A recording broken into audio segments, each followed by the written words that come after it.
میری ریکویسٹ پر یہاں پر انہوں نے یہ اہتمام کیا ہے اور مجھے یہ موقع مل رہا ہے کہ میں جو وقت کے حکمران ہیں ارباب بست و کشاد ان کے گوش گزار کچھ معاملات کرنا چاہتا ہوں کہ پچھلے 2 سال میں اب تقریباً الیکشن کو 8 فروری 2024 کے الیکشن کو 2 سال گزر گئے ہیں۔ حکومت جو بنی تھی وہ مارچ میں بنی تھی پنجاب کی اور وفاقی، اس کو تقریباً 1 مہینہ رہتا ہے 2 سال مکمل ہو جائے گا۔ میں آپ بھائیوں کے ذریعے اور پریس کے ذریعے یہ حکمرانوں کے بھی اور ملک کے بھی عوام کے نوٹس میں ایک بات لانا چاہتا ہوں کہ ہم نے یہ ملک حاصل کیا تھا کہ ہم اسلام کی تعلیمات کے مطابق ایک ایسا معاشرہ بنا کے دکھائیں گے جو باقی معاشروں کے لیے ایک مثال بن جائے گا۔ آج ہماری کیا حالت ہے؟ کیا اس علاقے کے دوسرے ممالک جو ہیں، چاہے اس میں ہندوستان ہو، بنگلہ دیش ہو اور دوسرے ممالک ہے، کیا آج ہم ان سے بہتر ہیں کسی معاملے میں بھی یا ان سے پیچھے رہ گئے؟ جہاں تک کرپشن کا تعلق ہے، قائد اعظم نے 11 اگست 1947 کو جو کانسٹیٹیوئنٹ اسمبلی میں، دستور ساز اسمبلی میں تقریر کی، اس میں انہوں نے کہا کہ کرپشن، جابری، برائبری یہ بہت بڑے نقائص ہیں معاشرے میں اور پاکستان کو اس سے پاک ہونا چاہیے۔ دیکھیں جی، 2013 میں جب نواز شریف صاحب تیسری دفعہ وزیر اعظم بنے تو اس وقت جو ٹرانسپیرنسی انٹرنیشنل ایک ادارہ ہے جو ساری دنیا میں سروے کرتا ہے اور اپنی رپورٹ جاری کرتا ہے کہ کون سے ممالک میں کرپشن کم ہے اور کون سے ممالک میں کرپشن زیادہ ہے۔ 2013 میں پنجاب میں مسلم لیگ کی حکومت تھی، شہباز شریف صاحب وزیر اعلیٰ تھے اور مرکز میں نواز شریف صاحب وزیر اعظم بن گئے۔ اس وقت کی رپورٹ کے مطابق پاکستان دنیا میں کے ممالک میں کرپشن میں 124ویں نمبر پہ تھا، یعنی زیادہ۔ 1 نمبر پہ وہ ہوتا ہے جو سب سے کم جہاں کرپشن ہو، ٹرانسپیرنٹ ہو۔ پاکستان 124ویں نمبر پہ تھا۔ جب ہماری حکومت مسلم لیگ کی حکومت ختم ہوئی 2018 میں تو پاکستان 117ویں نمبر پہ آ گیا تھا، یعنی 7 ممالک سے ہمارے حالات بہتر ہوئے تھے۔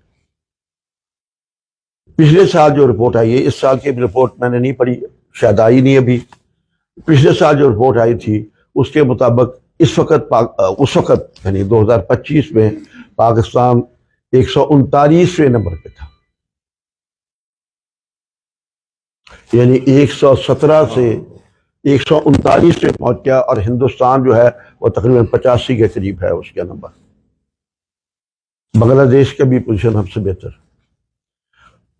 میں ساری قوم کے سامنے اور حکمرانوں کے سامنے یہ بات لانا چاہتا ہوں کہ بتائیں 2 سال میں کوئی بہتری آئی ہے؟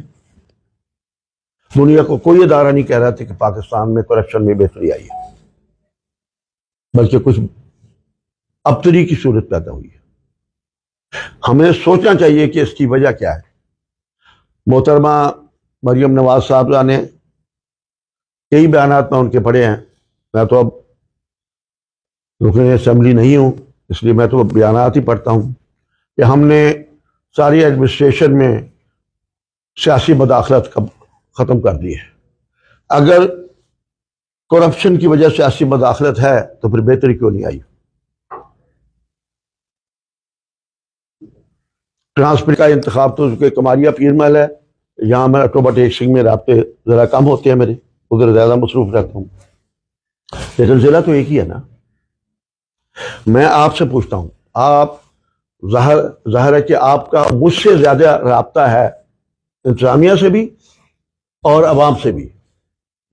آپ مجھے بتائیں کہ 2 سال میں اس ضلع میں یہ کہتا ہوں کہ میں نے ایک دفعہ سلوت سعید صاحبہ کمشنر تھی، پھر ان کا تبادلہ ہو گیا، میں نے ان کے پاس جا کے کہا کہ میری 83 سال عمر ہے میری 1942 میں پیدا ہوا تھا، پاکستان بنا تو میں 5 سال کا تھا، مجھے سب یاد ہے۔ میں نے اپنی زندگی میں کتنی کرپشن اب دیکھ رہا ہوں، میں نے زندگی میں نہیں دیکھی۔ اب میں آپ سے پوچھتا ہوں، اگر میں غلط کہہ رہا ہوں تو آپ میری تردید کر دیں۔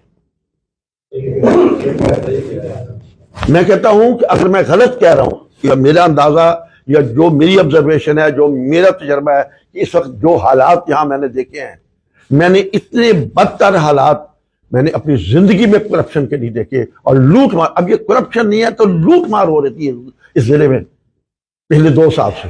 میں ببانگ دہل کہہ رہا ہوں اور پوری ذمہ داری سے کہہ رہا ہوں کہ یہاں پر اتنی کرپشن ہوئی ہے کہ میں نے اپنی زندگی میں یہ کرپشن نہیں دیکھی۔ کہاں ہیں ہمارے وہ حکمران؟ ان کو نہیں پتا تھا یہاں پر کیا ہو رہا ہے۔ اگر سیاسی مداخلت نہیں ہوئی تو میں پوچھتا ہوں، یہ جو نعیم سدھو صاحب یہاں پر ڈی سی تھے، ان کا تبادلہ ہوا تو اگلے دن پھر وہ کینسل کیوں ہوا؟ کس مداخلت کی وجہ سے؟ آپ کو پتا ہے نا کہ یہ تبادلہ ہوا تھا، سارے پنجاب میں کچھ ڈپٹی کمشنر کے تبادلے ہوئے، ایک ہی رک گیا تھا۔ کیوں رکا تھا؟ کس کی مداخلت ہوئی؟ سیاسی مداخلت تو نہیں ہو رہی، کس کی مداخلت کی وجہ سے وہ تبادلہ رک گیا ہے؟ 28 سال یا 2.25 سال سے زیادہ وہ یہاں پر ڈپٹی کمشنر رہا ہے۔ میں کہتا ہوں، حالانکہ یہ نہیں کہ پہلے کوئی کرپٹ ڈپٹی کمشنر نہیں آئے، میری زندگی میں آئے ہیں، جانبدار بھی آئے ہیں اور کرپٹ بھی آئے ہیں، دونوں طرح کے انتظامیہ سے واسطہ رہا ہے۔ سارے کرپٹ بھی نہیں تھے، بڑے بڑے جانبدار بھی افسر آئے ہیں۔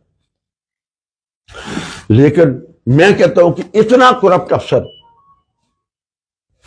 جس کو کرپٹ کہنا ہی میں سمجھتا ہوں کرپٹ کوئی لفظ نہیں ہے جتنا وہ کرپٹ تھا، جس طرح اس نے لوٹ مار کی ہے اور جس طرح پورا ایک اس نے اپنا ایک سسٹم اور کرپشن بنایا ہوا تھا، نیچے سے پٹواری سے لے کے اوپر تک۔